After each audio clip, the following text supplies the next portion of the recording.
আমাদের আজকের আলোচক ডক্টর নীলকান্ত সরকার স্যার। আমাদের আজকের আলোচ্য বিষয় হোমিওপ্যাথিতে রোগীলিপি তৈরির কলা কৌশল, পর্ব 13, the art and tact of case taking in homeopathy, part 13। স্যারকে অনুরোধ করবো, স্যার আজকের আলোচনা শুরু করুন। হ্যাঁ, আজকের পর্ব হচ্ছে 13টা, 13 নম্বর পর্ব চলছে। তো এর আগে 12টা পর্ব পর্যন্ত হয়েছে এবং আগের পর্বতে আমি বলেছিলাম রোগীলিপি তৈরির শুরুতে আমাদের রোগী পরিস্থিতি, সেখানে কি কি বিষয় জানা আবশ্যক এবং তার ভূমিকা কি, সেগুলো থেকে আমরা বা কি কি জিনিস, কি কি তথ্য পেতে পারি, সেসব বিষয়ে বলা হয়েছে। আমরা এই রোগী পরিস্থিতি পর্ব শেষ করেই যেই জিনিসটা আমাদের লিখে রাখা উচিত সেটা হচ্ছে রোগীর শারীরিক গঠনের মধ্যে কোনো বিশেষ বিশেষত্ব, অর্থাৎ রোগীটা দেখতে কেমন, কিভাবে অ্যাপিয়ার করছে আমার সামনে, তার শারীরিক গঠন, আচার আচরণ এবং অ্যাপিয়ারেন্স কেমন, যেটাই ডক্টর হ্যানিম্যান তার অর্গাননের 5 নম্বর অ্যাফোরিজমে ফান্ডামেন্টাল মায়াজমকে শনাক্ত করার ক্ষেত্রে যেসব তথ্যগুলো জানতে বলেছেন তার মধ্যে একটা হলো অ্যাসার্টেনেবল ফিজিক্যাল কনস্টিটিউশন, বা বাংলা করলে আমি আমার মতন বাংলা করেছি, সেটা আমি বাংলা করেছি নির্ণয়যোগ্য শারীরিক সংগঠন। কতটা সঠিক হলো আমি জানি না, কোনো জায়গায় পাইনি, তা আমি এরকমই লিখেছি, অর্থাৎ নির্ণয়যোগ্য শারীরিক সংগঠন। এই হিসেবে ডাক্তার হিনিম্যান তার অর্গাননের 5 নম্বর অ্যাফোরিজমে উল্লেখ করেছেন এবং সেটা আমাদের লিখে রাখতে হবে। শুধু লিখে রাখলে তো হবে না, তার গুরুত্ব কি, আজকে আমি সেই বিষয়ে আলোচনা করতে চাই যে এই অ্যাসার্টেনেবল ফিজিক্যাল কনস্টিটিউশনের গুরুত্বটা কি এবং কিভাবেই বা এ থেকে আমরা ফান্ডামেন্টাল মায়াজমকে শনাক্ত করতে পারি। তিনি রোগের মৌলিক কারণ অনুসন্ধানে এটার কথা বলেছেন।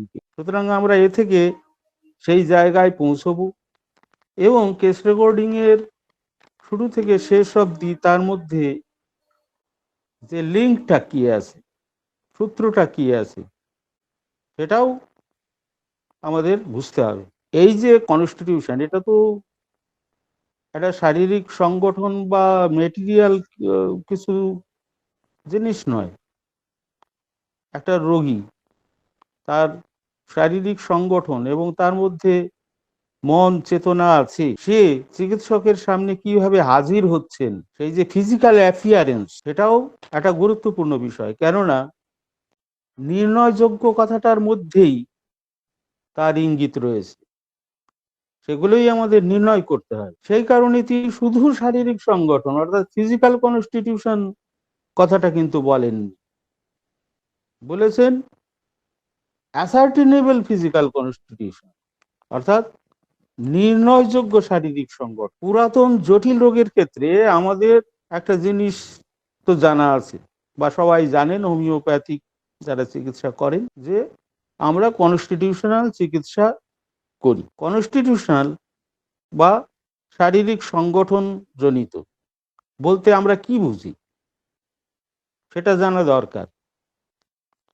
আসলে ডাক্তার হেনিম্যান যখন নতুন পথের এই যে হোমিওপ্যাথির দিশারি হন, তখন তার নতুন নতুন উদ্ভাবনী যে বিষয়গুলো একে একে তিনি আবিষ্কার করছিলেন, তার বিস্ময়কর প্রতিভার দ্বারা সেটা সঠিকভাবে প্রকাশ করার মতো শব্দ সেই সময়ে পুরাতন কোনো প্যাথোলজিতে জানা ছিল না। তার একটা উৎকৃষ্ট নমুনা হচ্ছে এই যে মায়াজম শব্দটা, যা আধুনিক ব্যাখ্যায় এই মায়াজম শব্দের হয়তো ব্যাখ্যা মানে এর যে পাল্টা শব্দ যদি আমি দিতে চাই, তাহলে অবশ্যই মাইক্রো অর্গানিজম হবে, বাংলায় জীবাণু বলবো। কিন্তু ডাক্তার হেনিম্যান যে অর্থে এটাকে ব্যবহার করতে চেয়েছেন, আধুনিক বিজ্ঞান কিন্তু ভেবেছে তার ঠিক উল্টোটাই। আধুনিক বিজ্ঞান জীবাণু দ্বারা সংঘটিত যে রোগগুলো, একে ইনফেকশন বলছে, যা ক্ষতিকারী, ওই জীবাণুগুলো দ্বারা ক্ষতিকারী কোনো রাসায়নিক পদার্থ,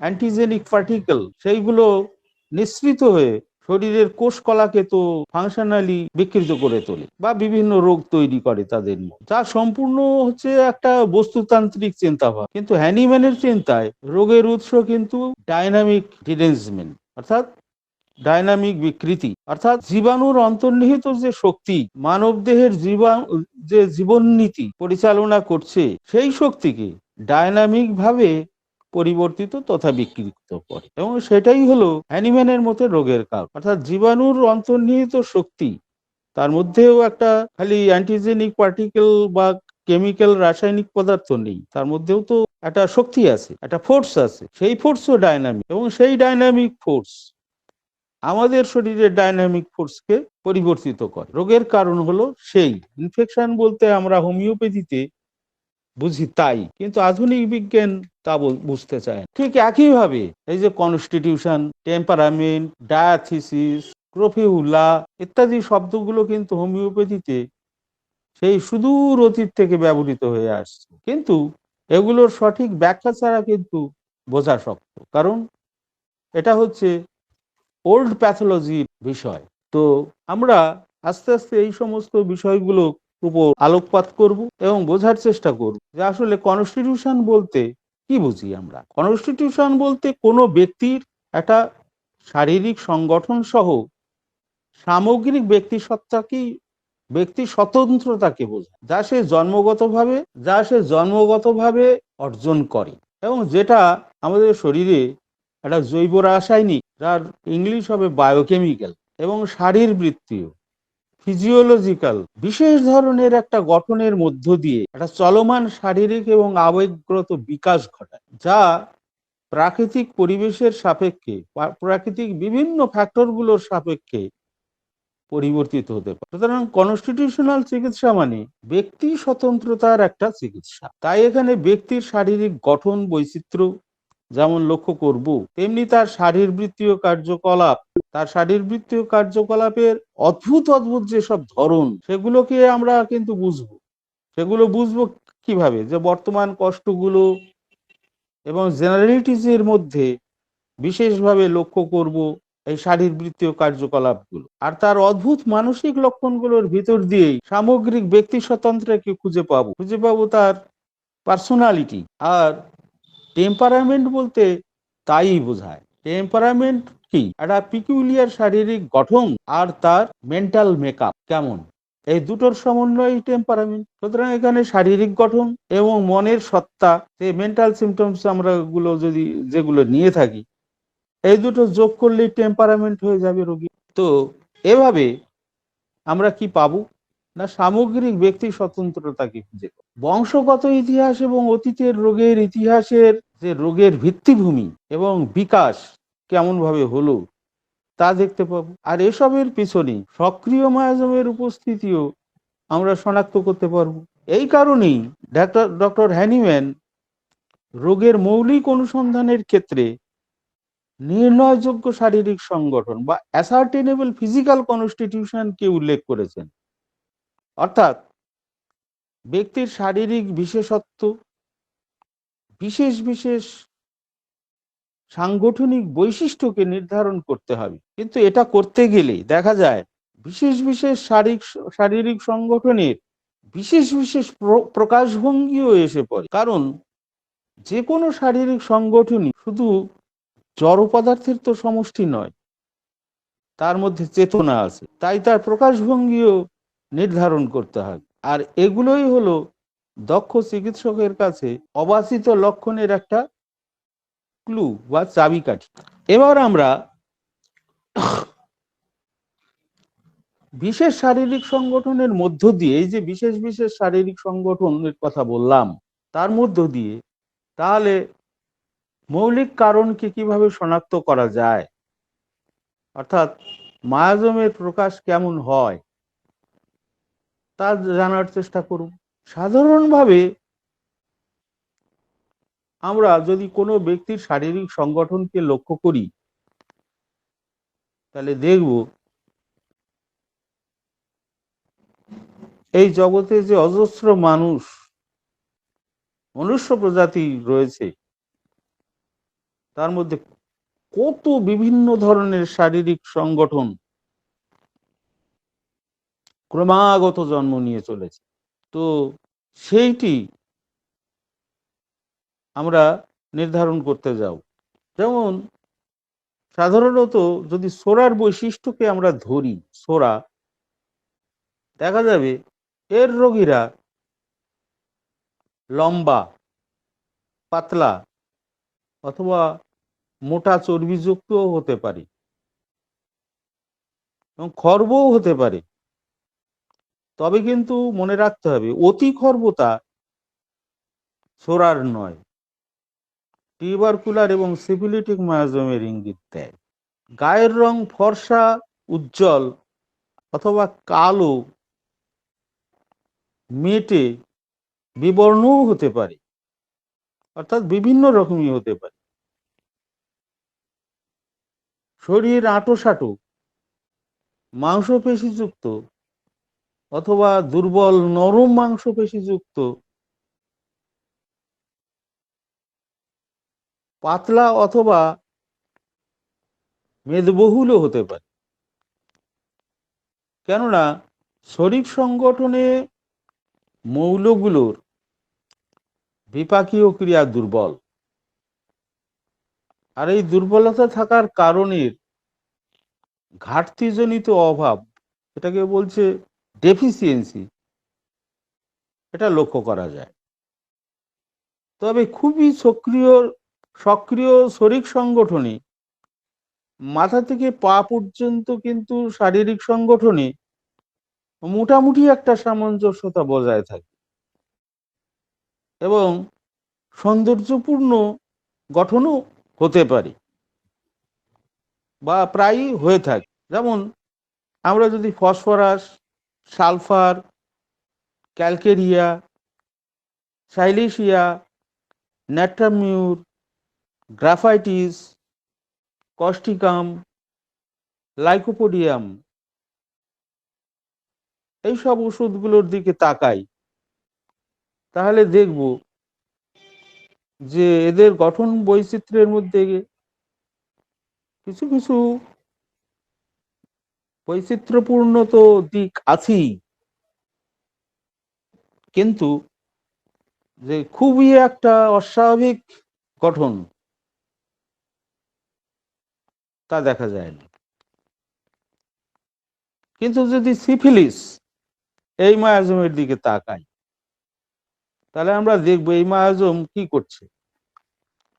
শারীরিক গঠনের মধ্যে সাংঘাতিক অনুপ্রবেশ করে থাকে। কার্টিলেজ এবং হাড়ের উপর বিশেষ ক্রিয়ার ফলে হাড়গুলোকে নরম, বাঁকানো, তুমড়ানো,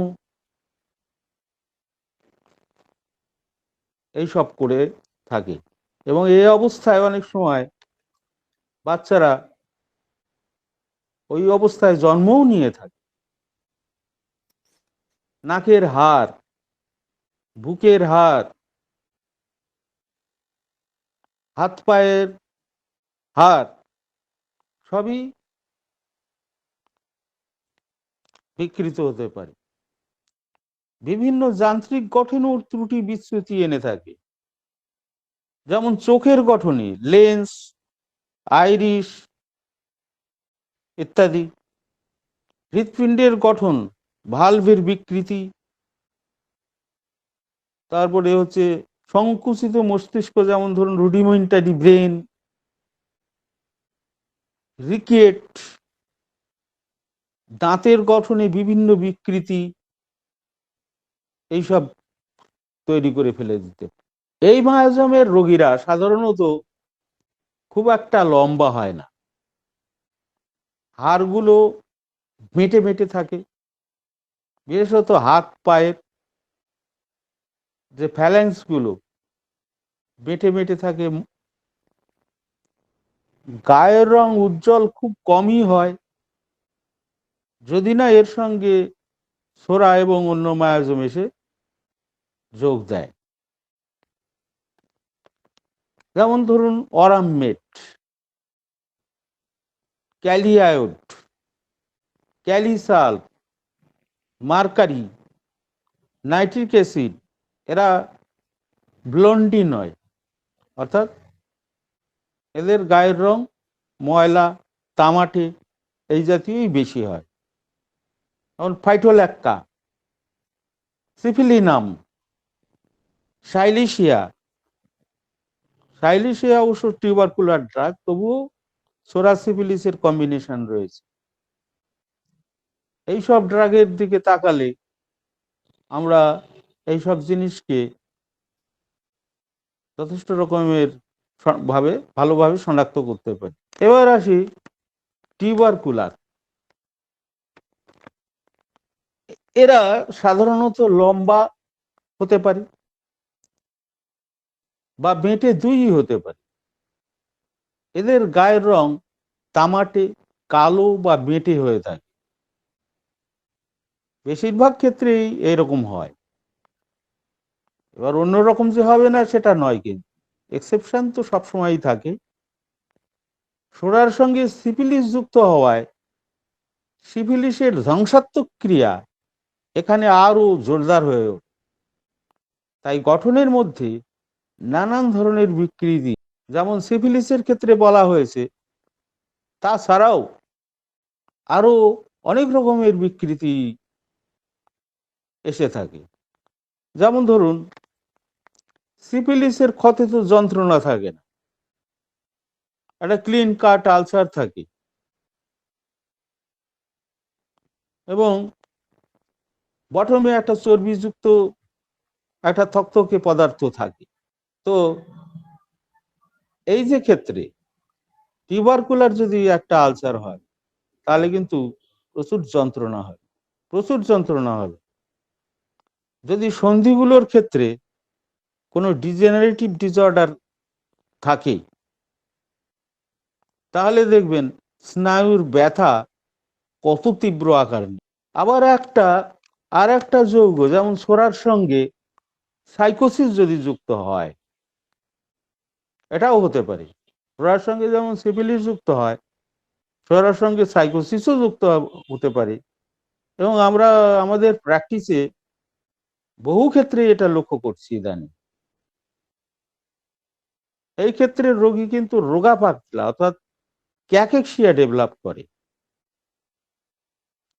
এখানে সোরার যে বিপাকীয় ঘাটতি অর্থাৎ দুর্বলতা, ডেফিসিয়েন্সি, সে কি করে, সেটা সাইকোসিসের যে অতিরিক্ত প্রভাব, স্টিমুলেশন, তাকে দুর্বল করে দেয়। ফলে কি হয়, সাইকোসিস খুব ধীরে, চুপিসারে, সংগঠনের খুব গভীরে মূল ঢুকিয়ে দিয়ে এগোতে থাকে। ফলে তখন কিন্তু একে উচ্ছেদ করা খুব কঠিন হয়ে পড়ে। আবার ধরুন, এর সঙ্গে যদি সিফিলিস এসে যোগ দিল, ব্যাস, এইবার বুঝুন যে আমাদের স্বামী বিবেকানন্দ বলেছিল যে বানর এমনিতেই চঞ্চল, অস্থির, এবার তাকে একটা বিষে এসে কামড় দিল, না তাকে কিছুটা মদ খাওয়ানো, তাহলে কিরকম চঞ্চল হলো, আরো চঞ্চল হলো। এবার তাকে এসে একটা বিষে কামড়াল, তাহলে কতটা চঞ্চল হবে, মানে সীমাহীন চঞ্চল হবে। তো এটাও ঠিক ওই রকমই। অর্থাৎ ছোরা এমনিতেই ছিল দুর্বল এবং চঞ্চল, এবার একে মদ খাইয়ে দেওয়া হল, অর্থাৎ এর সঙ্গে সাইকোসিস এসে যুক্ত হলো। আবার সিফিলিসের মতন বৃশ্চিক এসে কামড় দিল, ব্যাস, তাহলে কিরকম অস্থির হবে একটা সংগঠন, মানে প্রচন্ড অস্থির হয়ে যাবে। কখনো দেখাবে সোরা সাইকোসিস তীব্র হয়ে যাচ্ছে, অর্থাৎ এর রেশিও জোরদার হচ্ছে। কখনো দেখা যাবে ভারসাম্য, আপনি অ্যান্টিমায়াজমেটিক চিকিৎসা করলেন, দেখা যাবে যে সাইকোসিস দুর্বল হয়ে সিফিলিস শক্তিশালী হয়ে উঠল, ডিস্ট্রাকশন প্রকট হয়ে উঠল। আপনি এবার অ্যান্টিসিপিলিটিক চিকিৎসা করলেন, তারপরে দেখা গেল যে সোরা এবার আবার বেরিয়ে এলো বটম থেকে, আপনি অ্যান্টিসোরিক চিকিৎসা দিলেন, আবার সাইকোসিস এসে আপনাকে আক্রমণ করে বসলো। এরকম পর্যায়ক্রমে আপনাকে চিকিৎসা করে করে এর বন্ডেজকে ভাঙতে হবে। কিন্তু এইভাবে বন্ডেজ যে ভাঙবেন, আপনি যদি মায়াজম সংক্রান্ত বিষয়ে যদি গভীর জ্ঞান না থাকে, অর্থাৎ কখন কোন মায়াজম এসে ডমিনেন্ট হচ্ছে এবং সেই সিমটমস গুলোর ইমেজ অনুযায়ী যদি আপনি ওষুধ প্রেসক্রিপশন না করতে পারেন, তাহলে এই ক্রনিক ডিজিজে আপনি কোনোদিনই সফলতা অর্জন করতে পারবেন না। সুতরাং ক্রনিক ডিজিজ চিকিৎসা করা এই কারণেই সাধারণ ডাক্তারদের কাজ নয়, বহু অভিজ্ঞতা সম্পন্ন হতে হবে। যেমন গেঁটে বাত, হাঁপানি, মানসিক অবসাদ, ম্যানিয়াগুলো, ক্যান্সারের মতো রোগগুলোতে আমরা এই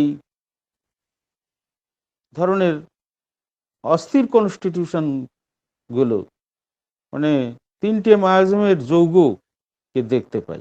এবং এর চিকিৎসার ক্ষেত্রেও সবসময় মনে রাখতে হবে, যখন যে মায়াজমটা ডমিনেন্ট হবে তখন সেইভাবে যেরকম বললাম ওভাবে করতে হবে।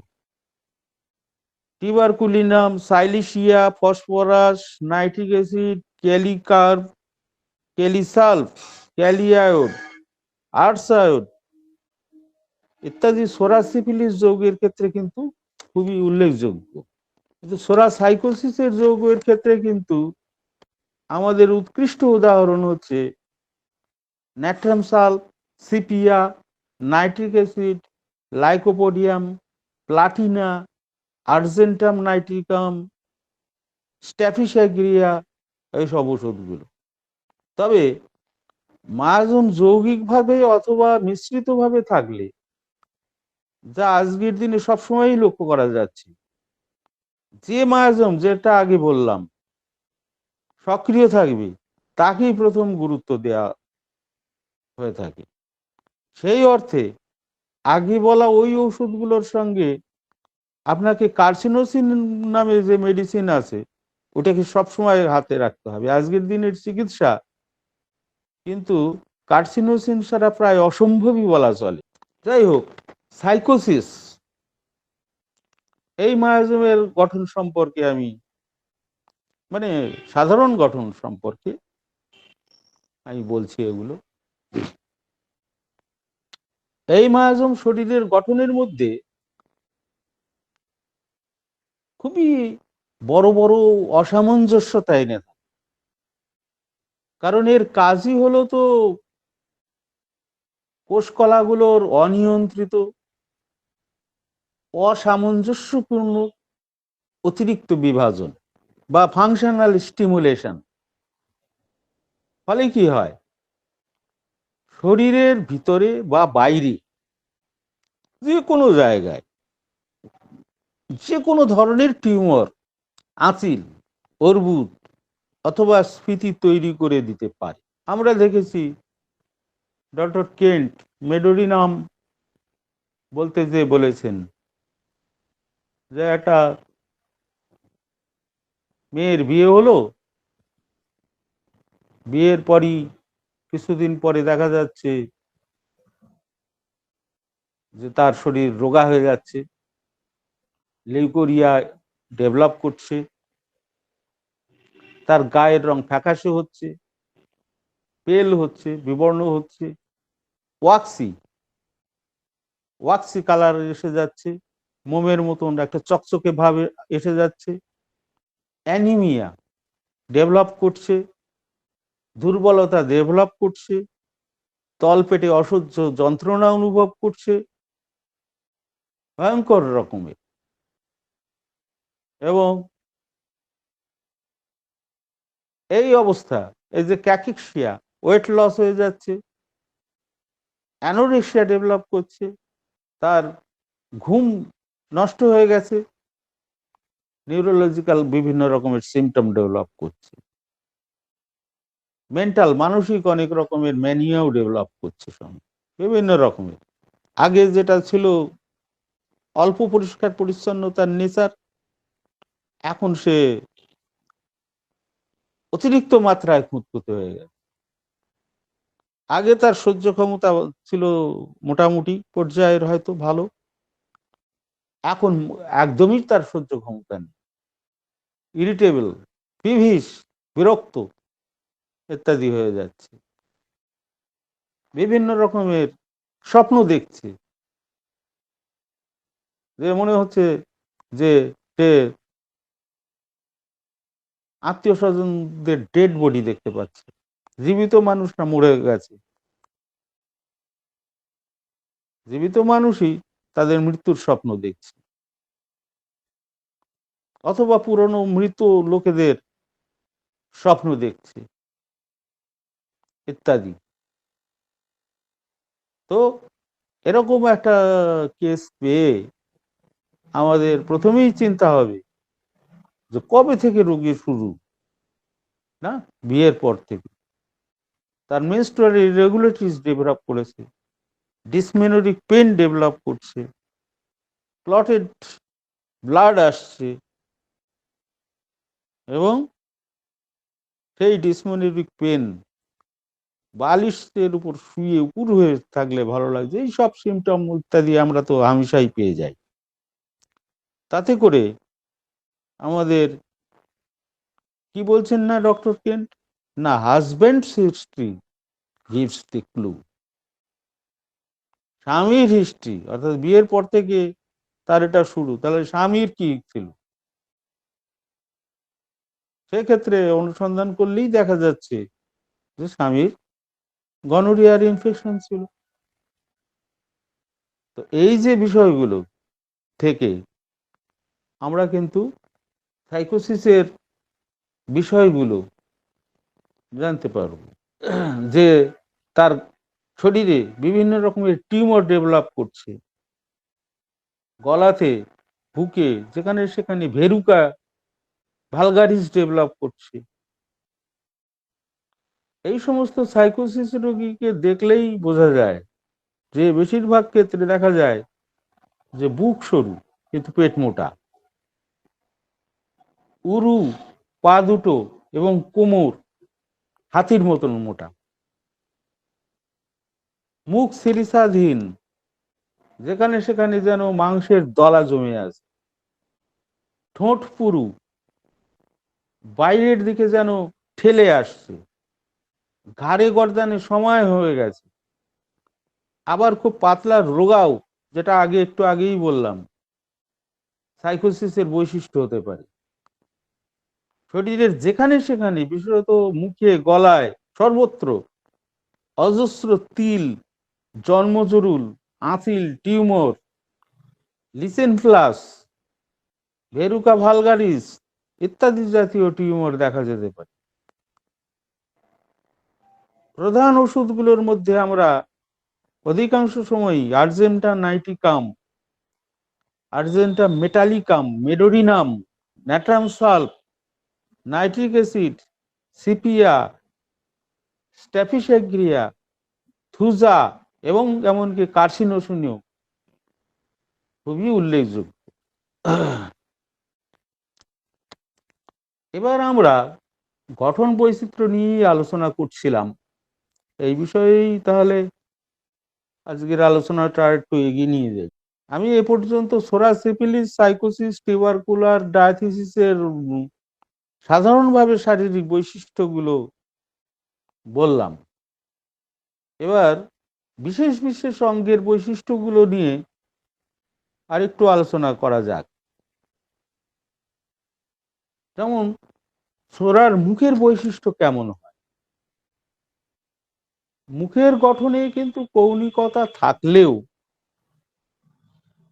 অর্থাৎ অ্যাঙ্গেল থাকলেও তা খুব একটা তীব্র নয়। থুতনি খুব একটা যে সরু হয় তা হয় না, মোটামুটি গঠন এদের সামঞ্জস্যপূর্ণ থাকে। মুখ ফ্যাকাশে, ভাসা ভাসা, মেটে, কখনো কখনো চোখের চারপাশে কালো বা নীল রঙের একটা বলয় দেখা যায়। ত্বকটা, মুখের ত্বকের কথা বলছি আর কি, শুকনো, রুক্ষ, একটা অধোয়া, অপরিষ্কার চেহারা থাকে। এ বিষয়ে আমরা জানি ডক্টর কেন্ট সালফার বলতে যে বলেছেন যে বাচ্চাকে চান করিয়ে দিলেও দেখা যাচ্ছে যে সে তাকে অপরিষ্কার লাগছে। তার মা বলছে তাকে এত পরিষ্কার পরিচ্ছন্ন করা হচ্ছে,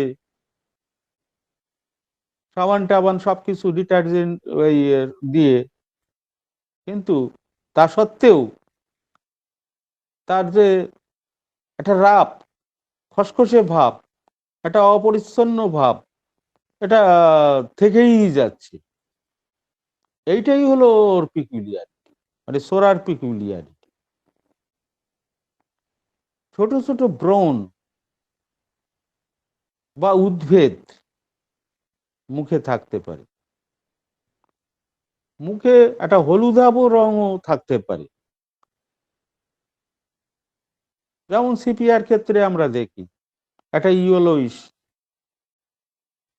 একটা মুখের উপরে একটা দাগ, একটা স্যাডেল টাইপের ব্রাউন কালারের, নাকের উপর থেকে মুখের দুই পাশে যেন প্রজাপতির পাখার মতন ছড়িয়ে আছে। তো এইগুলো থাকে। কোনো রোগী ধরুন জ্বর নিয়ে আসলো, দেখা যাবে মুখ অত্যন্ত লাল, গরম এবং চকচকে ভাব ধারণ করতে পারে।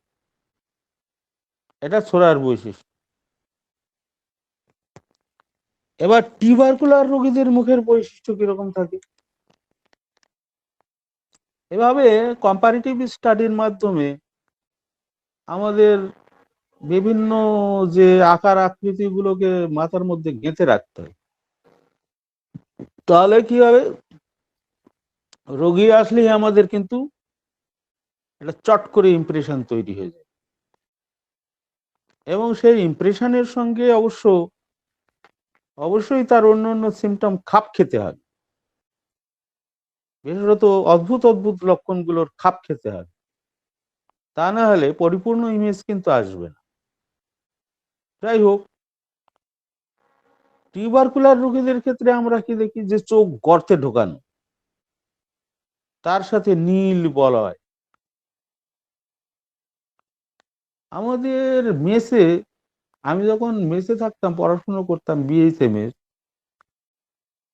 তখন মুর্শিদাবাদ থেকে একটা লোক আসলো, এই ঘড়ি টড়ি এইসবের মেকানিকের কাজ করে। তো আমি তখন এইসব পড়ছিলাম, যে এই সেলেনের এইসব কথাগুলো।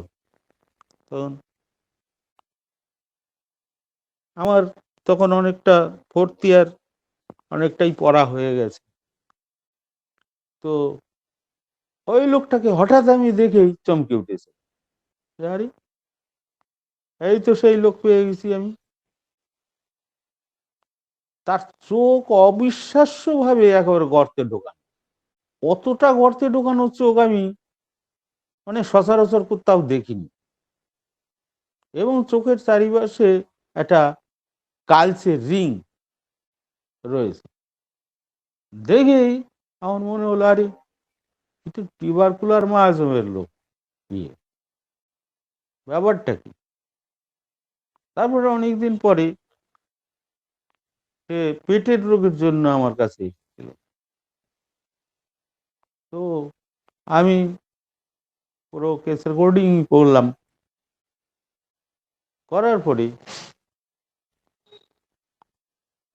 আমার যে ওষুধ এসেছিল মনে আছে, সাইলিশিয়া।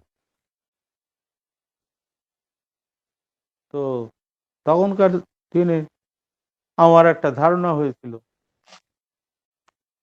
যে এই চোখ গর্তে ঢোকানো, এত ডিপ মায়াজম, তাইলে সে হাই পোটেন্সি মেরে দাও। তা আমি 1 পোটেন্সি একটা ডোজ দিয়েছি। তো সিঙ্গেল ছাড়া কখনো ডাবল ডোজ কোনোদিনই আমি ব্যবহার করিনি, এমনকি ছাত্র থাকাকালীন। যাই হোক, এই ওষুধ খাওয়ার পরে ওর পেটের রোগের সাংঘাতিক বৃদ্ধি হয়েছে, এমনকি পায়খানার সঙ্গে রক্ত পর্যন্ত চলে এসেছিল। কিন্তু লোকটার একটা জিনিস ভালো ছিল, খুব ধৈর্য। লোকটা একটা জিনিস আমাকে বলেছিল যে আমার পায়খানা হচ্ছে বটে, কিন্তু আমি তো তত দুর্বল হচ্ছি না, রক্ত আসছে বটে, কিন্তু আমি তো দুর্বল হচ্ছি না। আমার যে প্রচুর গ্যাসে পেট ভর্তি হয়ে থাকতো আর অস্বস্তি হতো প্রচুর, খেতে পেতাম না, আমার তো ভালো খিদে হচ্ছে। আমি রাত্রে গ্যাসের জন্য ঘুমোতে পারতাম না, আমার তো এখন ঘুম ভালো হচ্ছে। আমার খালি পায়খানাটাই বেশি হচ্ছে, আর মাঝে মধ্যে অল্প স্বল্প রক্ত আসছে। তো ভাই, তুমি ওষুধ দিয়ে যাও। তা আমি কি করেছিলাম, ওই আমার আর কি ওষুধ আছে, ওই প্লাসিবো দিয়ে যাচ্ছি। কিন্তু খুব বেশি দিন তাকে ভুগতে হলো না, অল্প দিনের মধ্যেই দেখা গেল যে তার চোখটা গর্তে থেকে অনেকটাই উপরে উঠে এলো, এবং তার মুখমণ্ডলের মধ্যে একটা একটা ভালো, অদ্ভুত একটা আহ, সৌন্দর্যপূর্ণ একটা স্বস্তিদায়ক আভা দেখা যায়, যেটা খুব হেলদি। তো এটা আমার খুব মনে আছে। এই জন্য এই যে বিষয়গুলো কিন্তু খুব গুরুত্বপূর্ণ, যেটা মানুষের গঠন বৈচিত্র্যকে দেখে অনেকটাই মায়াজমকে শনাক্ত করা সম্ভব। তাহলে কি হলো, যে টিউবারকুলার রোগীদের মুখের বৈশিষ্ট্য কিরকম, কেমন, যে চোখ গর্তে ঢোকানো, তার সাথে নীল বা কালো বলয় দেখা যায়, গোলাকার লাল দাগ গালের উপরে বিকেল বা সন্ধেবেলাতে দেখা যায়। এটা কিন্তু জ্বরের ক্ষেত্রেও দেখা যায়, যেটা লাল স্পট গালের উপরে হয়েছে। লাল ঠোঁট জোড়াতে যেন রক্ত বের হয়ে যাবে। আমরা দেখেছি যে ছোড়ার ক্ষেত্রেও কিন্তু ঠোঁট লাল হয়, কিন্তু টিউবারকুলারের ঠোঁট লাল সে কিরম ঠোঁট, এত রক্ত, মনে হবে যে টোকা দিলে রক্ত বের হয়ে যাবে। ওই যে মেয়েরা যদি লাল লিপস্টিক পরে, টিপ, অনেকটা ওরকম, মনে হচ্ছে টোকা দিলে রক্ত বের হয়ে যায়। আমরা দেখেছি সালফারের অরিফিস গুলো লাল, রেড, অর্থাৎ সেখানে ভেনাস ব্লাড জমে থাকে। এখানেও টিউবারকুলার ক্ষেত্রে সেটা প্রকট, কিন্তু এটা অনেক বেশি প্রকট, কেন আর্টেরিয়াল এবং যে সার্কুলেশনটা অনেকটা এনগর্স থাকে, ব্লাড ভেসেলগুলো গায়ের উপরে যেন পরিষ্কার একটা দড়ির মতন উঁচু উঁচু হয়ে থাকে। এবং আমরা টিউবারকুলার রোগীদের ক্ষেত্রে আমরা দেখেছি যে ওই যারা ওই যে পুলিশে কাজ করে, তাদের পায়ের শিরাগুলো একদম এনগোর্সড হয়ে গেছে। তো যাই হোক, এদের মুখের কোণে ঘা থাকে, ঠোঁটে গভীর চির বা ফাটল থাকে, যেটাকে বলে ফিসার। একটা একটা গাল লাল, আবার অন্যটা দেখা যায় ফ্যাকাশে। একটা গাল গরম, আবার অন্যটা দেখা যাচ্ছে ঠান্ডা। এটা কিন্তু জ্বরের ক্ষেত্রেও আমরা পেয়ে যাই, যেমন পালসিটিলা, লাইকোপোডিয়াম, এইসব ওষুধগুলো তখন আমাদের দৃষ্টি আকর্ষণ করে। এই রোগীদের মুখ সাধারণত গোলাকার, চামড়া ফর্সা, মসৃণ এবং পরিষ্কার থাকে।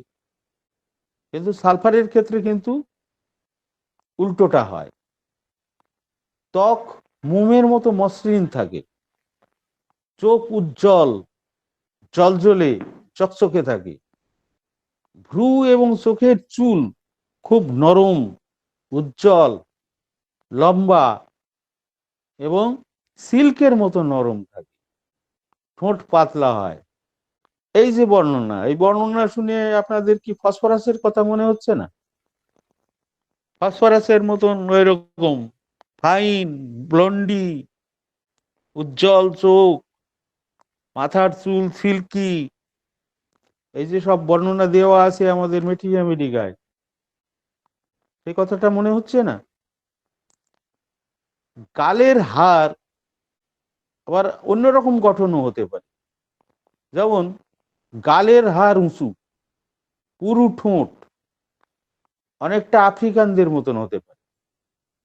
কোনো কোনো ক্ষেত্রে মুখের ত্বক রুক্ষ হতে পারে, গলার স্বর কর্কশ হয়, গভীর হয়, কখনো কখনো ভাষা ভাষা,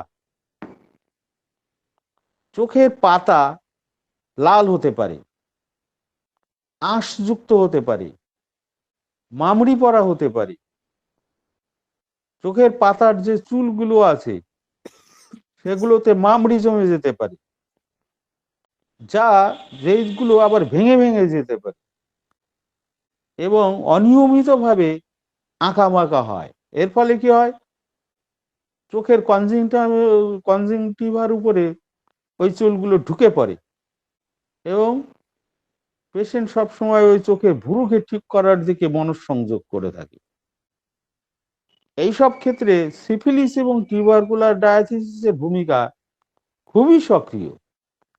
আমরা মার্কারি, টিউবারকুলিনাম, সিফিলিনাম, এদের মধ্যে এইসব ছায়া খুবই পরিষ্কারভাবে দেখতে পাই। এবার আমরা কখনো কখনো এই যে টিউবারকুলার রোগীদের মুখের গঠন কিরম দেখি না, পিরামিডের মতো অন্য দেখতে পারি, যার চূড়া বা যে শীর্ষ যে ভাগ, যেটা সরু অংশ, সেটা কিন্তু থাকবে থুতনিতে। নাকটা খুব তীক্ষ্ণ হতে পারে, চোখ অস্বাভাবিকভাবে উজ্জ্বল এবং জলজলে হতে পারে, নাকের ছিদ্র খুব সরু হতে পারে। সেই জন্য যে কোনো রকম শারীরিক কারণে হয়তো নাকটা বন্ধ হয়ে গেল সর্দিতে, মামড়ি পড়ে, তখন তারা মুখ দিয়ে শ্বাস নিতে থাকে, যার জন্য কি হয়, ফুসফুসের কি হয়, কম প্রসারণ হয় এবং ফুসফুসে কম বায়ু ভর্তি হতে থাকে, ফলশ্রুতিতে অক্সিজেনেশন কম হয়।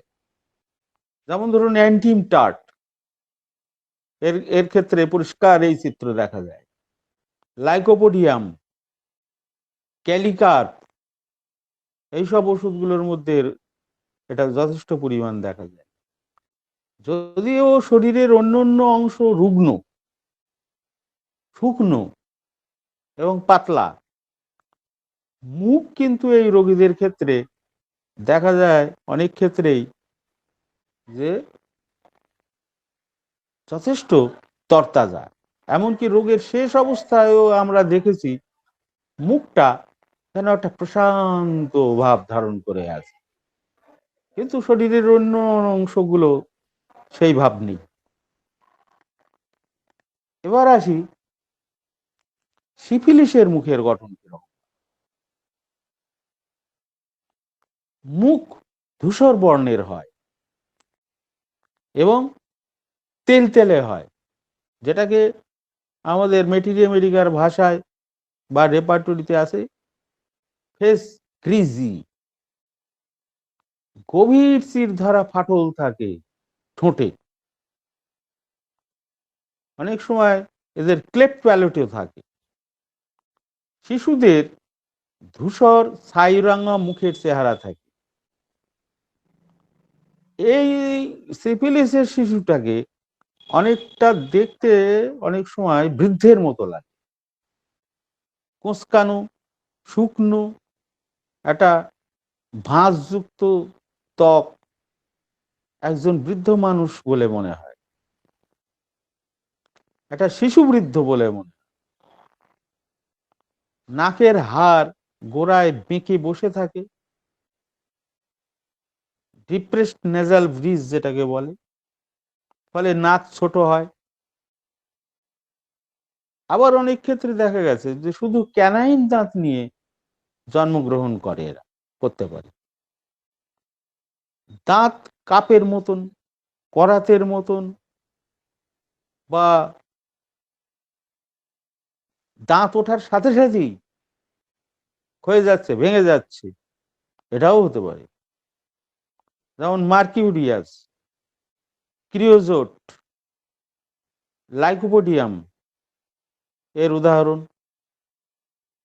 মুখ তৈলাক্ত যদি হয় তাহলে আমাদের ব্যারাইটাকার,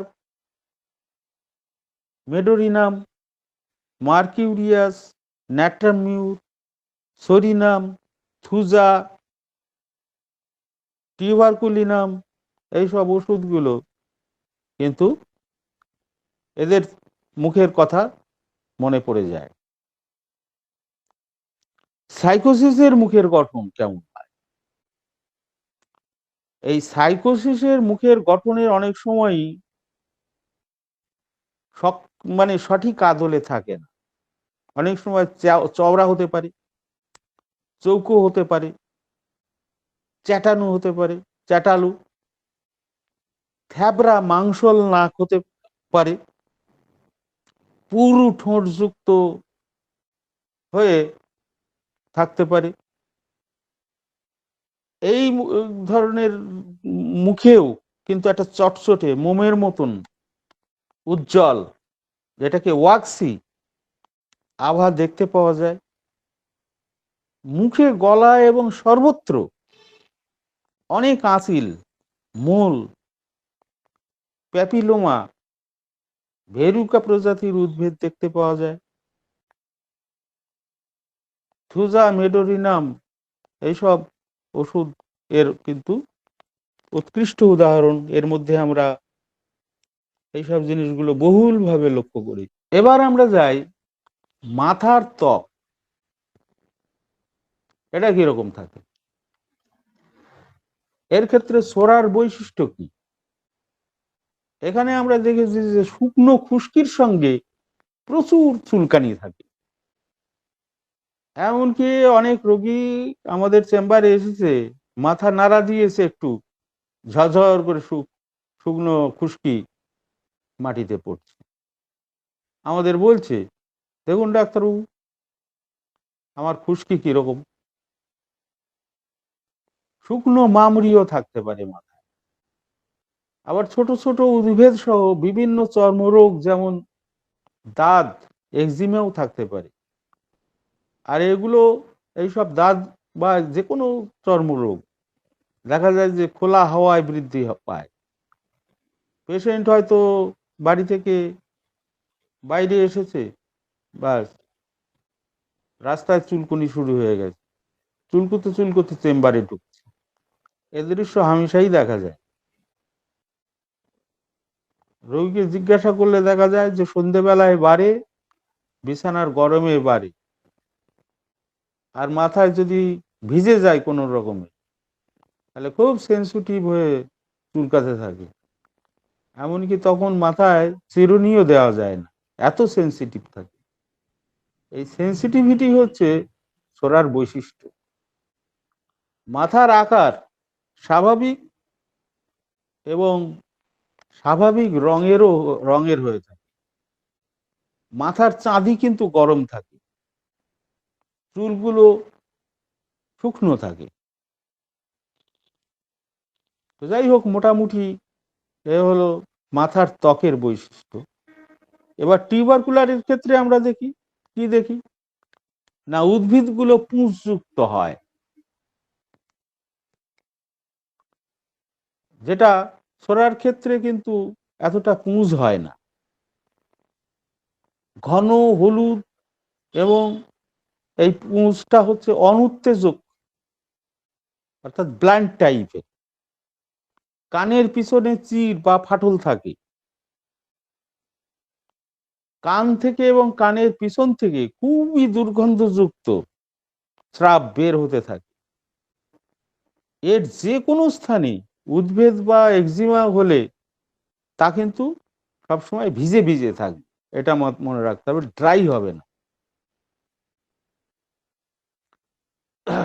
মাথার ত্বক থেকে অনেক ঘাম হয় এবং সবসময় এর মাথা ভিজে ভিজে ভাব থাকে। মাথা অনেক বড় হয়, খুলির সন্ধিগুলো আলগা থাকে। জন্মের সময় যেরকম আমরা দেখেছি, জন্মের পরে ওপেন ফন্টানেল, হাড় নরম এবং কার্টিলেজের মতো লাগে হাড়গুলো। এটা একই সঙ্গে টিউবারকুলার এবং সিফিলিসের সক্রিয় প্রভাবে হয়। যেমন আমরা দেখি ক্যালকেরিয়া কার্ভের, ক্যালকেরিয়া ফসের, এইসব ওষুধগুলোর এরকম ওপেন ফন্টানেলস থাকছে, হাড় গুলো নরম, কারণ সোরা এবং সাইকোসিসের মিলিত প্রভাবে একটা টিউবারকুলার বৈশিষ্ট্য এখানে প্রকট হয়ে আছে। সিফিলিসেও কিন্তু এইরকম ভিজে ভিজে পুরু মামরি থাকে, এক্সিমা গুলো এমনি ভিজে ভিজে থাকে। সুতরাং tuberculinum, medorrhinum, mercury, graphites, sepia এবং আরো অন্যান্য ওষুধেও এইসব লক্ষণ আছে। মেডোরিনাম না, ভুল বলেছি, মেজেরিয়াম হবে। টিউবারকুলিনাম, মেজেরিয়াম, মার্কারি, গ্রাফাইটিস, সিপিয়া, এদের এই ধরনের সিমটম থাকে। সাইকোসিসের মাথার ত্বক কিরকম থাকে? এদের মাথার ত্বকে কি হয়, চাকা চাকা হয়ে মাথার চুল পড়ে যায়, দাড়ি গোফের চুলও অনেক সময় পড়ে যায়।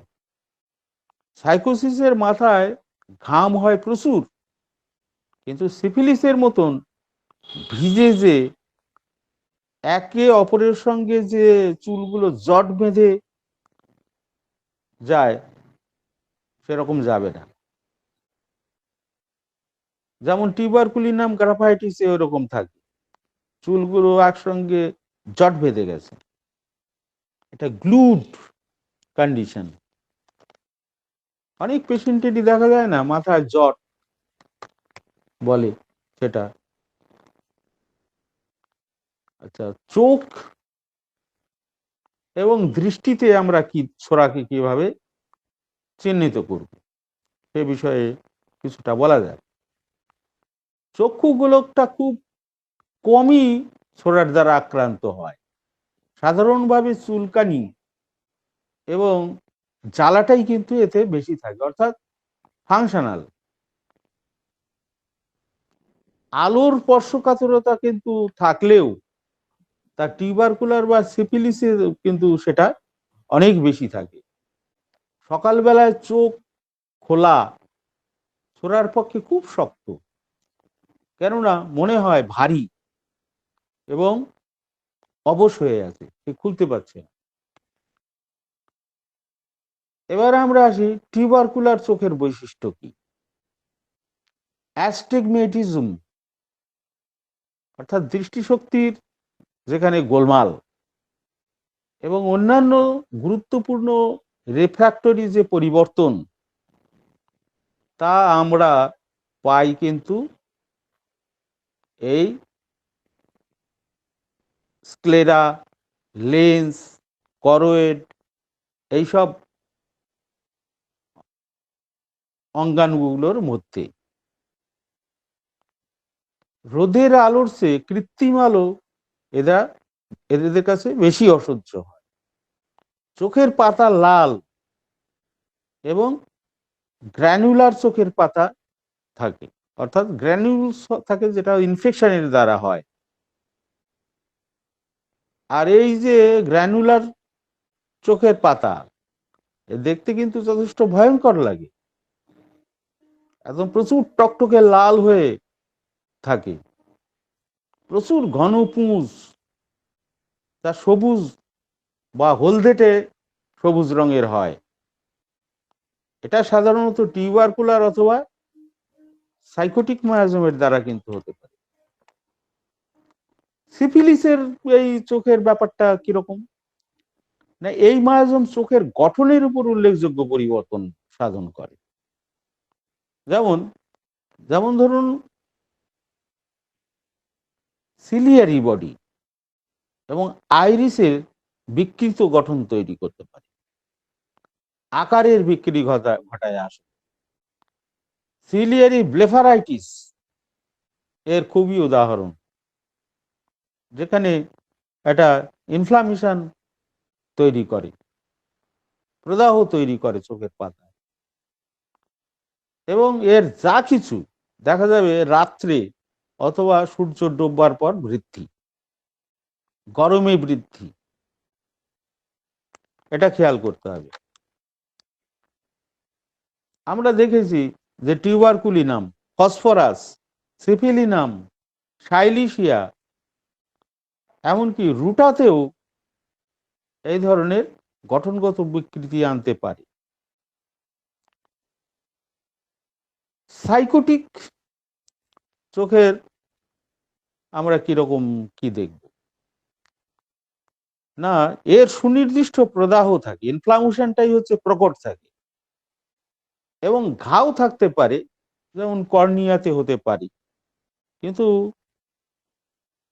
মনে রাখতে হবে যে পেছনে ভিত্তি থাকে টিউবারকুলার বা সিফিলিসের। এই দুটো জিনিসের কোনোটা যদি সাইকোসিসের সঙ্গে যুক্ত না থাকে, তাহলে কিন্তু সাইকোসিস প্রকৃত ঘা তৈরি করতে পারেই না। সুতরাং যদি ঘা এসে থাকে সাইকোটিক কনস্টিটিউশনে, বুঝতে হবে সিফিলিসিক অথবা টিউবারকুলার ডায়াথিসিসের কোনো কিছু এর মধ্যে কম্বাইন্ড হয়ে আছে। চোখের বাতবিঘ্নত রিউম্যাটিক ডিসঅর্ডার যদি থাকে, সোরা এবং সাইকোসিসের কারবার বুঝতে হবে। এখানে কিন্তু সিফিলিস নেই। এবং এই জিনিসটা দেখবো যে বাতাসের আর্দ্রতা যদি বৃদ্ধি হয়েছে তাহলে বেশি হবে, বৃষ্টি বা ঝোড়ো আবহাওয়াতে সবচেয়ে বেশি হবে। আবার আমরা দেখি যে সাইকোটিক পিতামাতা থেকে যেসব শিশু জন্মাচ্ছে তাদের অপথ্যালমিয়া নিওন্যাটারাম হচ্ছে, যেমন এটা আমরা দেখি আর্জেন্টিন নাইটিকামের মধ্যে। এবার আমরা ছোড়ার নাকের বৈশিষ্ট্য দেখব, যে কোনো রকমের গন্ধের দ্বারা প্রভাবিত হবে খুবই সেন্সিটিভ ভাবে। আসলে ছোড়াকে তাই ডাক্তার কাঞ্জিলাল সেন্সিটাইজিং মায়াজম বলেছেন। নাক দিয়ে রক্ত পড়া, এপিস্টেক্সিস কম বেশি ঘন ঘন হতেই থাকবে, নাকের ছিদ্র বন্ধ হয়ে থাকা, নাকের ভিতর পলিপ হওয়া হতে পারে। টিউবারকুলার বৈশিষ্ট্য কি না, টিউবারকুলার ডায়াথিসিসের ক্ষেত্রে নাক দিয়ে এরও রক্ত বের হবে, তবে টকটকে লাল, আর বন্ধ হতে চাইবে না। হবে বন্ধ, একটু আরাম হবে ঠান্ডা কিছু জল বা ঠান্ডা কিছু বরফ লাগালে। আর বেশি হবে কিসে, যদি অতিরিক্ত পরিশ্রম করে কেউ, অতিরিক্ত গরম, বডি গরম হয়ে যায়, বা মুখ ধুতে গেলে বা নাক ঝাড়তে গেলে বেরিয়ে পড়বে। এদের নাকের ব্রিজটা বসে যায়, যা সিফিলিসেও কিন্তু থাকে। সিফিলিসে আমরা দেখেছি যে নাকের ঘ্রাণ শক্তি নষ্ট হয়ে যায়, ঘা এবং পুরু মামড়ীয় নাকের ছিদ্র বন্ধ করে দেয়। সাইকোসিসেও কিন্তু ঘ্রাণ শক্তি নষ্ট হয়, তবে এর নাকের গঠন মাংসল, মোটা, থ্যাবড়া, সিরিসাধীন থাকে। নাকের ডগায় মাকড়সার জালের মতো একটা লাল শিরা উপশিরার জাল থাকে। এবার আসি বুকের গঠন। ছোরা কোন রকম গঠনগত পরিবর্তন দেখাতে পারে না, যদি না এর সঙ্গে অন্য কোনো মায়াজম এসে যুক্ত হয়। টিউবারকুলারের বুকের গঠন কিরকম? না, বুকের বাঁক এবং লাইন বেঠিক ভাবে হয়। বুক প্রায়শই খুব সরু হয় এবং সামনে পিছনের গভীরতাও কম থাকে, কিন্তু কিছু অংশ নিচু মানে ডিপ্রেসড থাকে, এবং কোনো কোনো সময় একটা ফুসফুস বড় হয়, অন্যটা আবার ছোট হয়ে যায়। এর ফলে কি হচ্ছে? না, ফুসফুসের বায়ু ধারণ ক্ষমতা কম হয়, শ্বাসক্রিয়া পূর্ণ এবং স্বাভাবিক থাকে না। অনেক সময় তাই পূর্ণ শ্বাস না নিতে পারায় এদের মানে যে ডায়াফ্রামেটিক ব্রিদিং, সেটা বিঘ্নিত হয়। এতে দেখা যায় কি, যে অক্সিজেনের ঘাটতি হয়, এভাবে রোগের সৃষ্টি হয়। এবং এদের গলার স্বরও খুব কর্কশ হয়, অল্প ঠান্ডাতেই ঠান্ডা ধরে যায়, গলার ক্ষতিকর একটা বেদনাদায়ক কাশি নিয়ে আসে। এইসব যেমন হিপার ফসফরাসে এগুলো আমরা খুবই লক্ষ্য করি। সাইকোসিসের বুকের গঠন কেমন হয়? না, এদের বুকের গঠন অনেকটাই খুব চওড়া হয়, পেশিবহুল হতে পারে। স্ত্রীলোক এদের বক্ষস্থল চওড়া এবং আকর্ষণীয় হতে পারে। হিপের গঠন, ছোরার হিপের গঠন সুষম হয়, তবে অনেক ক্ষেত্রে তা হয় না। যেমন সিপিয়া, ডক্টর কেন্ট তার সিপিয়া বলতে যে বলেছেন যে এদের হিপ এর গঠন স্বাভাবিক মেয়েদের মতন হয় না, একটা ম্যানলি পুরুষদের গঠনের মতন হয়, চাপা। এর ফলে কি হচ্ছে? এদের সন্তানাদি হতে গেলে ডেলিভারির সময় সাধারণত নর্মাল ডেলিভারি করা যায় না, পথটা সংকীর্ণ থাকে। অনেক ক্ষেত্রে এদেরকে সেই জন্য করতে হয়, সিজার করতে হয়। আর ওই ওষুধে দেখা গেছে যে পজিশনও পেনফুল, কারণ ভ্যাজাইনা খুব ড্রাইনেস থাকে। আর ইনডিফারেন্স তো সিপিআর এক গুরুত্বপূর্ণ লক্ষণ, সেটা ওর সঙ্গে যোগ হয়ে যায়। যাই হোক, এবার আমরা টিউবারকুলারের ক্ষেত্রে কেমন দেখি? না, সুষম হয়, হিপ সুগঠিত হয়।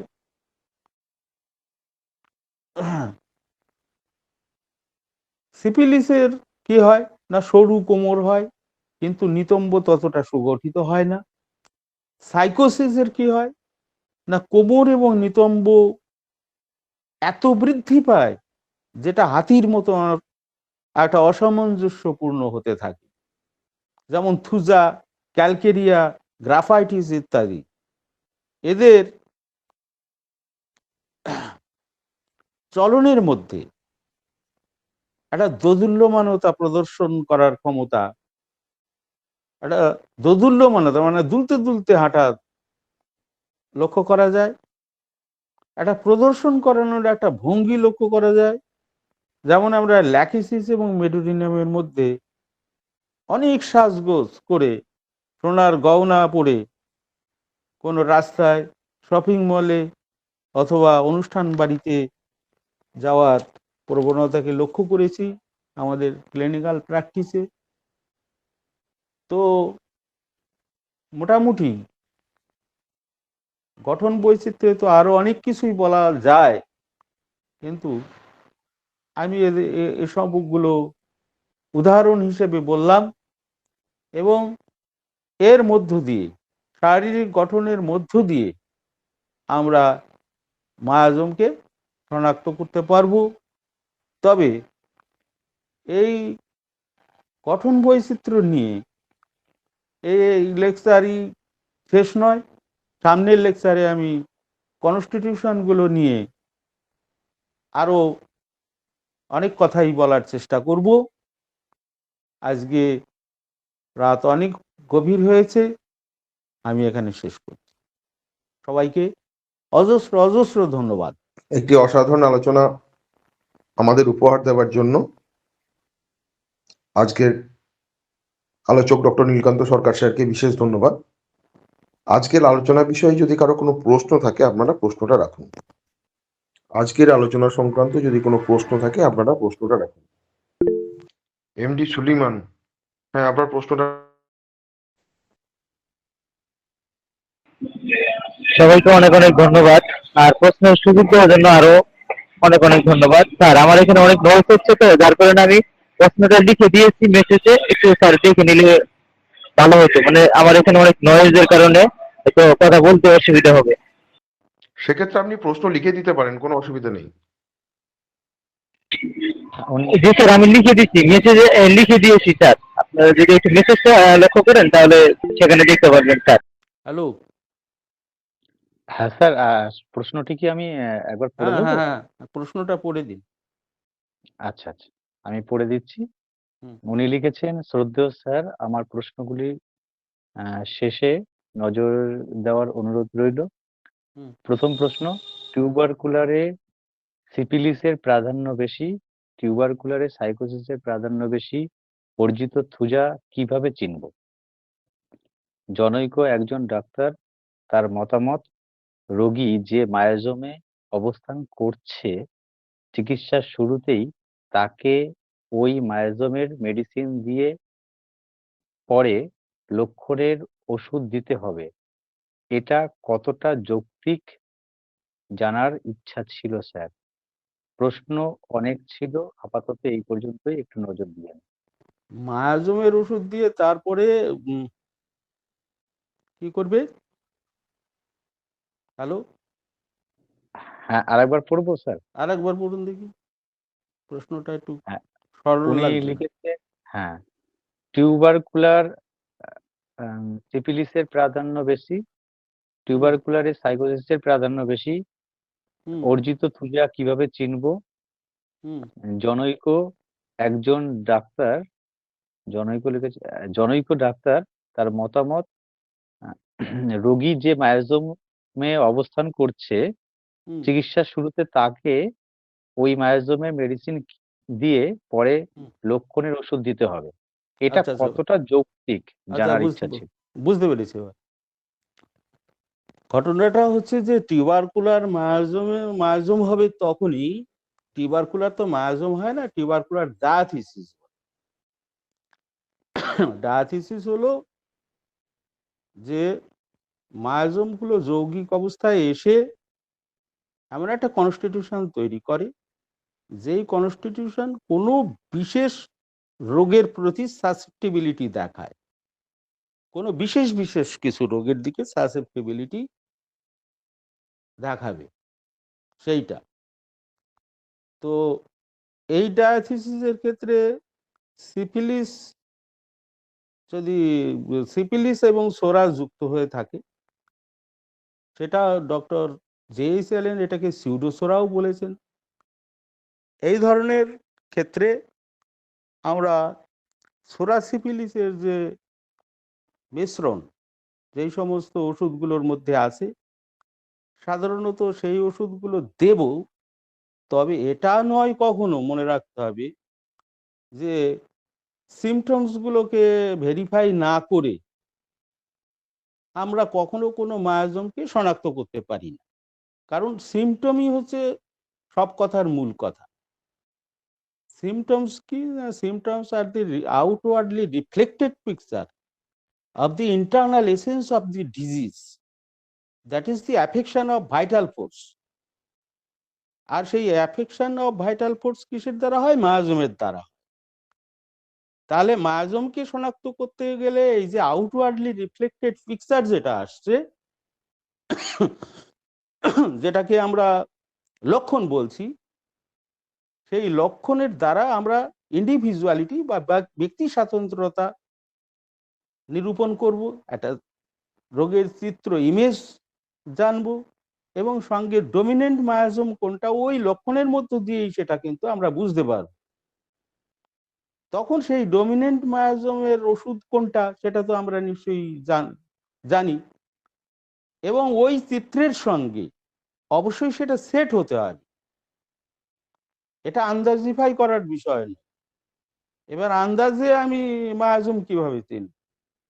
মায়াজম তো সিমটমের বটমে রয়েছে, ও তো কারণ, ফান্ডামেন্টাল কজ আর ইফেক্ট। সিমটমগুলো হলো তার ইফেক্ট, অর্থাৎ সিমটমের মধ্যে দিয়ে আমরা মায়াজমকে জানি। তবে ট্রু টিউবারকুলার মায়াজমে সাধারণত সাইকোসিসের ভূমিকা নগণ্য। তবে যেখানে আমি যে একটা কথা বললাম না, যে সোরা সিফিলিস, এই সোরা সাইকোসিস যেখানে যুক্ত হয়ে একটা বন্ডিজ তৈরি করছে, ওই জায়গায় কিন্তু আমরা সাইকোটিক মায়াজমকে দেখতে পাই, যেখানে ক্যাকেক্সিয়া তৈরি করে, একটা ক্যাকিকটিক কনস্টিটিউশন তৈরি করে। ওই ক্ষেত্রে, এই যৌগটার ক্ষেত্রে আমরা থুজার প্রাধান্য দেখতে পাই। আর একটা জিনিস হচ্ছে যে তিনটে মায়াজমই মিশ্রিত বা যৌগিক অবস্থায় যেখানে থাকছে, সেই সব ক্ষেত্রগুলোতেও আমরা যে কোনো ওষুধ যে দিতে পারি, সেটা নির্ভর করছে যে ওই মিশ্রণ বা যৌগটার মধ্যে ওই সময় কোন মায়াজম ডমিনেন্ট। সেই ডমিনেন্ট মায়াজমকে চিহ্নিত করব অবশ্যই সিমটমের মধ্য দিয়ে। তখন সেই ডমিনেন্ট মায়াজমকে লক্ষ্য করে অবশ্যই ফিট করতে তো হবে। তবে যে কথাটা আমি বারবার বলছি, সিমটম স্টাডি ছাড়া কিন্তু এটা মায়াজমকে বোঝা যায় না। সুতরাং সিমটম না বুঝে আগে মায়াজমকে আমি হিট করব কিভাবে? অত সিমটম বুঝতে হবে। আগে মায়াজমকে হিট করব, তারপরে মায়াজম কি শূন্যের বিষয় নাকি? মায়াজম কি শূন্য থেকে শরীরে ঢোকে? যে আমি একটা রোগীকে দেখলাম আর মায়াজম চিহ্নিত করে ফেললাম, তা তো হয় না। সুতরাং আগে মায়াজমকে হিট করে তারপরে লক্ষণকে আমি কিভাবে হিট করি? আমি তো লক্ষণের ভিতর দিয়ে মায়াজমকে দেখি।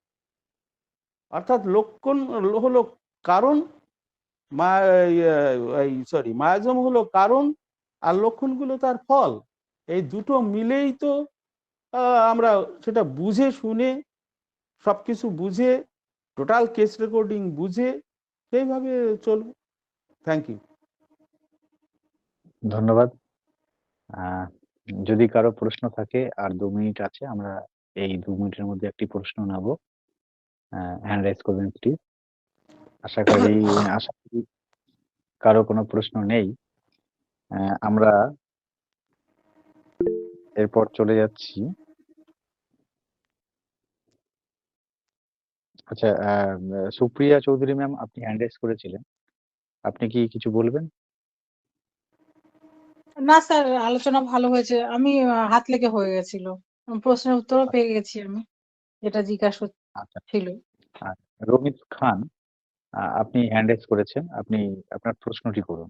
জি, আমি রমেশ খান বলছিলাম। সুন্দর আলোচনা শুনলাম মায়াজামের উপরে, খুবই ভালো লাগলো। তো এখানে কিছু সাইকোলজিক্যাল কিছু বিষয় থাকে। স্যার তো খুব দেহের ভঙ্গিমা, শারীরিক গঠনের উপরে অনেক কিছু মায়াজমের পরিচয় দিতে, পাশাপাশি কিছু সাইকোলজিক্যাল প্রশ্নের মাধ্যমে তো মায়াজমের লক্ষণ বের করা সম্ভব। তো আমি একটা জিনিস স্যারের কাছে জানতে চাচ্ছিলাম, সিক এবং ডিজিজের যে পার্থক্যটা, এটা যদি স্যার একটু সামান্য আমাদেরকে একটু বলতো। প্রথম কথা হচ্ছে যে আজকের আলোচনা আমার অ্যাসার্টেনেবল ফিজিক্যাল কনস্টিটিউশন নিয়ে। সুতরাং আজকে ওই মনের বিষয়গুলোকে বেশি সেই কারণেই গুরুত্ব দিইনি। গুরুত্ব দিয়েছি তার শারীরিক গঠন বৈচিত্র্যের বিষয়ের উপরে। এবং আলোচনাটা আমি সেই অ্যাঙ্গেলে রেখেছি। কিন্তু যখন আমরা মনের বিষয়ে আসবো তখন তার মধ্যে দিয়েও আমরা অবশ্যই মনই তো সব, এবং তার মধ্যে দিয়ে মায়াজমের উপযুক্ত ক্ষেত্রটা বিস্তৃত হয়, এবং সেটা না জানলে সত্যিকারের মায়াজমকে শনাক্ত করা যায়ও না। এটা একটা পার্ট হিসেবে আমি আলোচনা করেছি। পরবর্তী ধাপগুলোতে আবার আস্তে আস্তে ওই সবগুলো বিস্তৃত হবে। হ্যাঁ, আর এটা বললেন কি, আপনার প্রশ্নটা আর একবার বলুন। হ্যালো। হ্যাঁ, রমেশ স্যার আপনার মাইকটি ওপেন করে বলুন আরেকবার। স্যার সিক এবং ও ডিজিজের ইয়েস, পার্থক্য। হ্যাঁ হ্যাঁ হ্যাঁ, এটা ভুলে গেছি। ডিজিজ হচ্ছে আমাদের একটা সুনির্দিষ্ট কারণ থেকে হচ্ছে। এই যে মডার্ন মেডিসিনে যত রকমের ডিজিজের ঘটনাগুলো, ডিজিজ বলতে যা যা প্র্যাকটিস অফ মেডিসিনে আছে, এই সবই হচ্ছে ডিজিজ। অর্থাৎ তার একটা সুনির্দিষ্ট কারণ থাকছে, তারা একটা সুনির্দিষ্ট গ্রুপ অফ সিমটম থাকছে, এবং তার দ্বারা ওই ডিজিজকে আমি শনাক্ত করতে পারছি।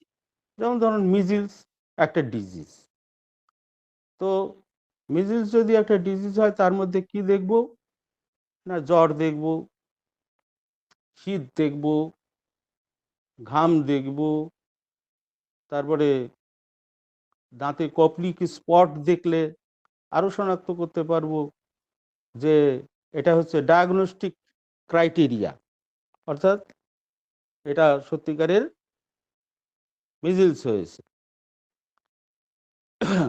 এটা হচ্ছে তাহলে মিজিলসের এই সমস্ত সিমটমসগুলো আমরা বুঝতে পারব। এটা ডিজিজ একটা, চর্ম গায়ের উপর উদ্ভেদ হয়েছে, এবং উদ্ভেদগুলোর একটা সুনির্দিষ্ট সেন্ট্রাল থেকে পেরিফেরি যেরকম তার নির্দিষ্ট প্যাটার্নে হয় সেরকমভাবে হয়েছে।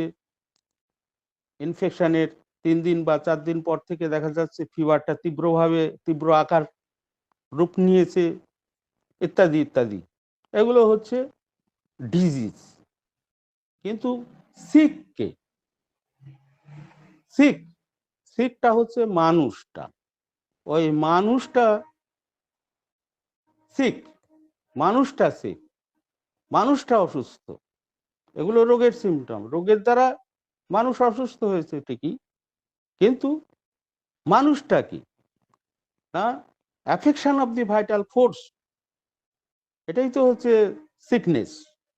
তো সেক্ষেত্রে আমরা সিক বলতে বোঝাবো যে তার মধ্যে রোগের দ্বারা কিছু অদ্ভুত লক্ষণ তৈরি হতে পারে। যেমন ধরুন রোগে, জ্বরের ক্ষেত্রে, ওই মিজিলসে জ্বর হচ্ছে, জ্বরের ক্ষেত্রেই ধরুন কি আছে, তেষ্টা। জ্বরে তো আমার তেষ্টা থাকা উচিত, জ্বর হয়েছে, একটা শরীরে তাপ হয়েছে, হিট হয়েছে, তাহলে আমার কি তেষ্টা থাকা উচিত, কিন্তু তেষ্টা নেই। এইটা হলো ওই রোগীর লক্ষণ, অর্থাৎ ওই রোগীর যা হওয়া উচিত সেটা হলো না, সুতরাং এটা হলো পিকুলিয়ার সিমটম। তো থার্স্টলেস হলো। তারপরে আমরা কি দেখলাম যে ঘরের ভেতরে থাকলে তার খারাপ লাগছে, ওপেন এয়ারে খোলা হাওয়ায় যদি আমি যাই ভালো লাগছে। তার মানে কি, এই মডালিটিটা ওই রোগীর সামগ্রিকতাকে নির্দেশ করলো, সুতরাং এটা একটা রোগীর লক্ষণ। তারপরে ধরুন দেখুন মেন্টালি, মনের দিক থেকে দেখা যাচ্ছে সে ঘরেই আছে, বলছে যে আমি বাড়ি যাব, কিন্তু সে ঘরেই আছে। তার মানে তার সাইকোলজিক্যাল ব্যাপারে, মনস্তাত্ত্বিক দিক থেকে, মনের দিক থেকে একটা ঘটনা ঘটেছে, এবং একটা স্টেট ডেভেলপ করেছে, সেটা মিজিলসে হওয়ার কথা নয়। সে ঘরেই আছে, কিন্তু সে মনে করছে সে ঘরে নেই। সে বলছে আমি বাড়ি যাব, বারবার বলে যাচ্ছে আমি বাড়ি যাব। এই যে মেন্টাল ফ্যাকাল্টিটা তৈরি হলো, এটা হচ্ছে তার মানসিক দিক। সুতরাং এটা হচ্ছে রোগীর লক্ষণ। তারপরে ধরুন একটা ভয়, এমন একটা ভয় ডেভেলপ করছে, সে বলছে যে একটা কালো কুকুর যেন আমাকে কামড়াতে আসে। এটা মেডিসিনের সিমটম নয়, প্র্যাকটিস অফ মেডিসিনে আপনি পাবেন না। তো এই যে ডিলুসিভ ফিয়ার, এটা হচ্ছে পেশেন্টের সিমটম। এই যে যে রোগীর লক্ষণগুলো, these are called the sickness. আর ওই যে রোগের লক্ষণগুলো, দিজ আর দি ডিজিজ। এই হলো সিকনেস এবং ডিজিজের পার্থক্য। আমরা রোগীর লক্ষণগুলো, রোগ যাই হোক না কেন, রোগীর এই লক্ষণগুলোকে অনুসরণ করেই ওষুধটা নির্বাচন করব। এবং যদি আমরা সঠিক ওষুধ নির্বাচন করতে পারি, রোগ বাপ বাপ করতে করতে পালাবে। ওকে, থ্যাংক ইউ।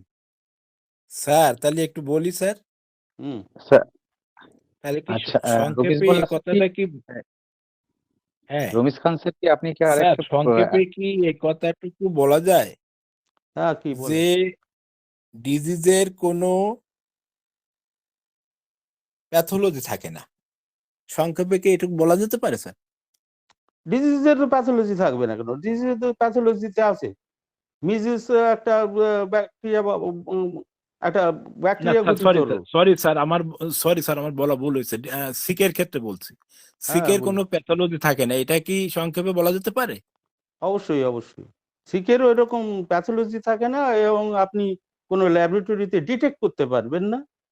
কিন্তু অসুস্থতার প্যাথোলজি থাকে এবং ল্যাবরেটরিতে ডিটেক্ট করতে পারবে। জি স্যার, রাইট রাইট, সেটাই আর কি স্যার আমি বলতে চাচ্ছিলাম। হ্যাঁ, তা আমি যেটা পার্থক্য হোমিওপ্যাথিক্যালি বোঝাতে চেয়েছি, সেটা বোঝাতে পারলাম তো? হ্যাঁ স্যার, অবশ্যই স্যার, সুন্দর বলেছেন স্যার, ধন্যবাদ স্যার। অনেক অনেক ধন্যবাদ আমাদের আজকের আলোচক স্যার ডক্টর নীলকান্ত সরকার স্যারকে। সত্যি একটি অসাধারণ ক্লাস আমরা উপহার পেলাম। এরকম স্যারের কাছ থেকে আরো অনেক অনেক ভালো ক্লাস পেতে চাই। সকলে ভালো থাকবেন, ভালো রাখবেন। আজকের ক্লাসটি আমরা অফিসিয়ালি এখানেই শেষ করলাম। ঠিক আছে, শুভরাত্রি। ধন্যবাদ। হ্যালো, হ্যাঁ স্যার।